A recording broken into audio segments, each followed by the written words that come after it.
يلا بقى حبيبي، تعالى اقولك ازاي انا عملت الناجتس في البيت بكل سهوله وبساطه، وكمان حلو ومضمون. احنا عارفين يا جماعه انه دايما من بره مش مضمون، ده غالبا دايما من بره مش مضمون. لو اقولك هو بره بيتعمل من ايه، استحاله عدت من بره تشتريه. ادخلي يلا شوفي الفيديو، بس ان شاء الله لو عجبك اوعي تنسي تحطي لايك وتعملي اشتراك عندي في القناه عشان يوصلك كل جديد. ولو انت مش عارفه تشتركي ازاي، انزلي تحت هتلاقي كلمه اشتراك باللون الاحمر، اتكي عليها وحوليها للون الاسمر. ويا ريت تشيري الفيديو عند كل اصحابك عشان يتفرجوا عليه ويقولوا لي ايه رايهم. وما تنسيش تكتبي لي في التعليق. ادخلي بقى شوفي الفيديو وقولي لي ايه رايك. ايه ده، انت رايحه فين؟ نسيتي تحطي لايك؟ حطي لايك وبعدين ادخلي شوفي الفيديو وقولي لي ايه لا.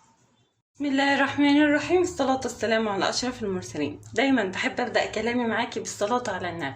صلي وبلاش تبخل. النهاردة بإذن الله هنعمل مع بعض وصفة هايلة جدا، وبالذات للأطفال بيحبوها جدا وبيعشقوها، صغار وكبار كمان.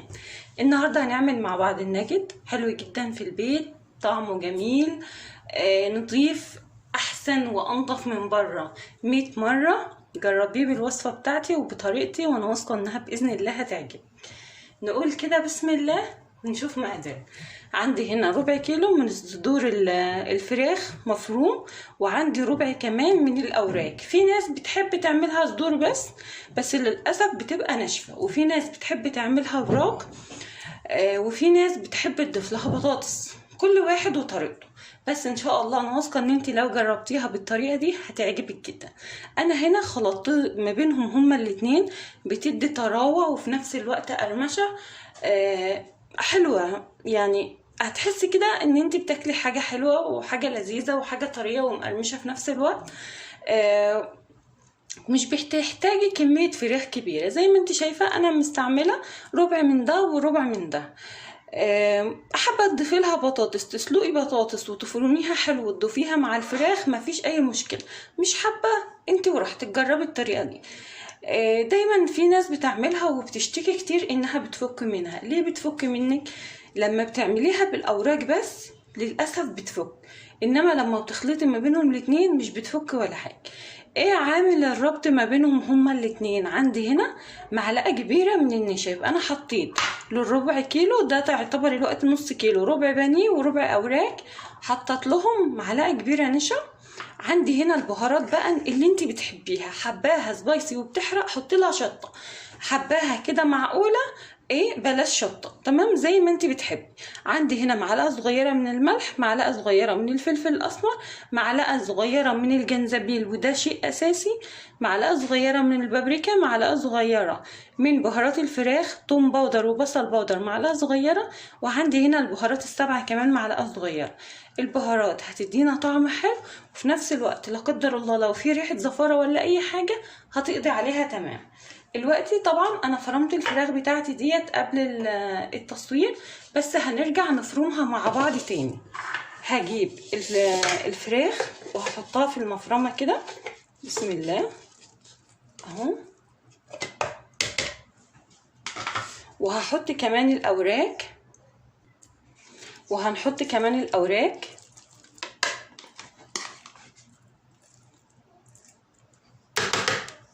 وهحط النشا، بسم الله،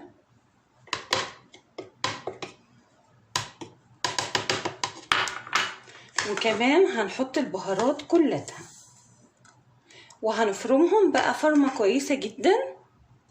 الوقت بقى يا حبايبي بعد ما فرمتهم كويس هجيب كيس تلاجة كده، وهبدأ افضي فيه كل كمية الفراخ كده، بسم الله اهو. وطبعا هنقلبها كويس جدا. الوقت بقى يا حبايبي بعد ما فضيتها قلبيها بس شويه، هنزل عليها بحوالي كده معلقه واحده من الزيت، عشان انا مش عايزاها تلزق بس معانا واحنا شغالين اهو.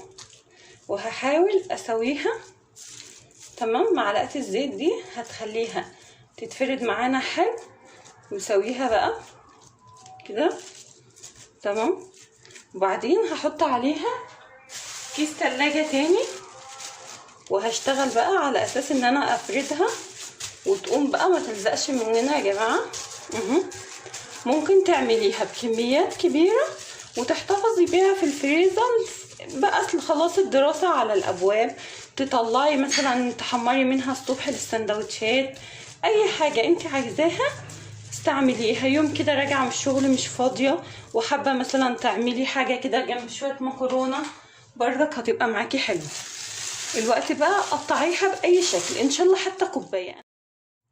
الوقت بقى يا حبايبي يلا نقطعها.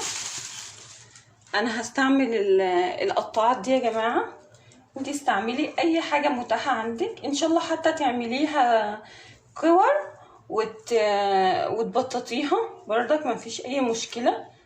اي حاجه متاحه استعمليها. هنا كمان النجمه، بس انا هستعملها من الناحيه دي عشان تطلع كبيره شويه كده.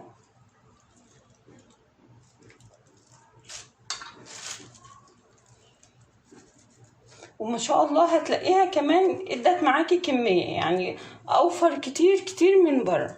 الوقت بقى هنبدا نطلعها في طبق. الوقت بقى يا حبايبي بعد ما قطعت تقطيع الفراخ بتاعنا، هعمل هنا خليط الربط. عندي هنا معلقتين كبار من النشا، معلقه من الدقيق، ورشه بس من الملح. احنا مش هنضيف اي بهارات خالص يا جماعه، لان احنا حاطين بهاراتنا كلها في الفراخ. هنزل عليهم كده بشويه ميه، شويه بشويه صغيرين. هنعمل عجينه زي عجينه الكيكه بالظبط. تمام. تقطيع الفراخ وتشكيلها دي حاجه يرجعلك، اللي انت حباه قطعيه. وزي ما قلت لك، حابه تعملي وراك بس اعملي، حابه تعملي صدور بس اعملي. بس مشكله الاوراق ان بيكون فيها خيوط كتير، فبتزهق جدا في الفرم وبتزهق كمان في التقطيع. فانا بحب يعني ايه اعمل الخليط ما بين ده وما بين ده. عندي هنا القوام اهو، بس لسه عايز يتقلب كويس.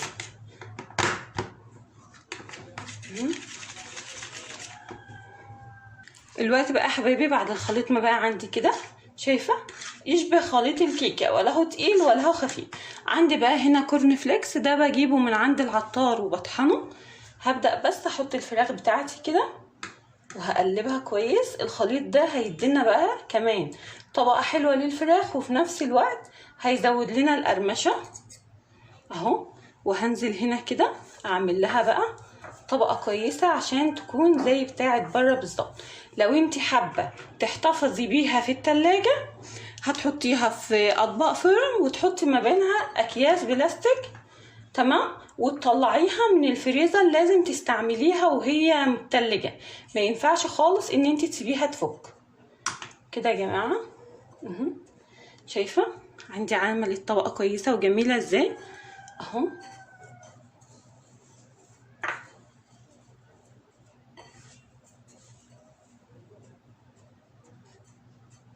حاولي كده تخليها تشرب من جميع الجهات اهو يا جماعه. وهحطها في طبق بقى لغايه ما اخلص كل الكميه بتاعتي. زي ما قلتلك اسهل واحسن من بره 100 مره كده. وهاخد من هنا انزل.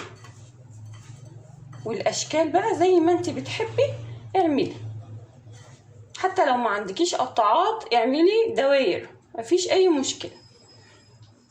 اخلص انا بقى بقيه الكميه بالمنظر ده. الوقت بقى يا حبايبي بعد ما خلصت الكميه بتاعتي كلها، يا اما شايفاها كتير عليكي ما شاء الله زي ما انت شايفه كده، النص كيلو طلع كميه مناسبه جدا.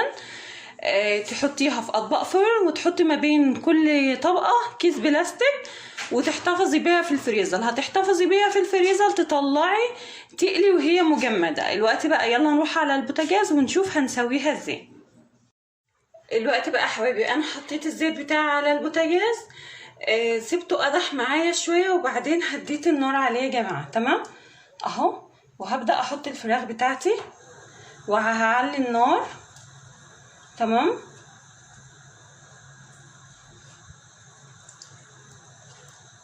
كده زي ما قلت لك اعملي على قد ما انت حابه بس، والباقي احتفظي بيه في التلاجة، حطيه في الفريزر اهو.